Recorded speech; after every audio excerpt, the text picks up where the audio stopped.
Naime, za nas, kao koaliciju koja učestvuje u političkom parlamentarnom životu Srbije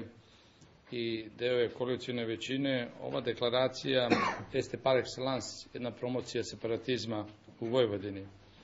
To je u isto vreme i pokušaj otvaranja političke krize u celoj Srbiji, nesporno pokušaj ometanja pregovora koji su Brisel vodio o unapređenju položaja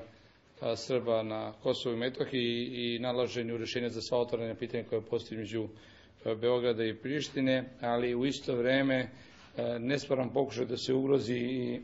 evropska budućnost Republike Srbije. Ova deklaracija je i eklatantan primjer nepoštovanja institucije Republike Srbije, jer unapred bez argumenata daje konačne sudove o pitanjima koji su deo našeg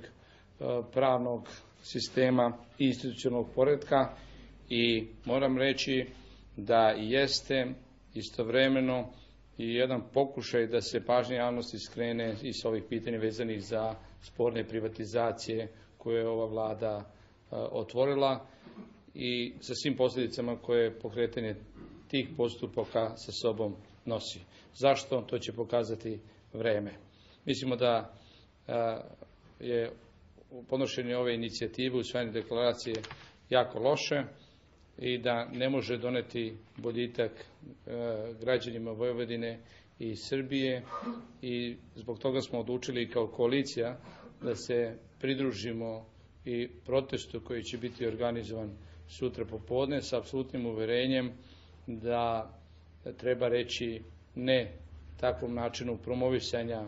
interesa i jednostavno vratiti stvari u jedne normalne okvire i normalan razgovor, a da oni koji nose inicijativu za usvajanje deklaracije da apsolutno imaju političku odgovornost za jedan takav cilj, i mislimo da rade nešto što nije u dobrobit ni Vojvodine ni Srbije. Hvala vam.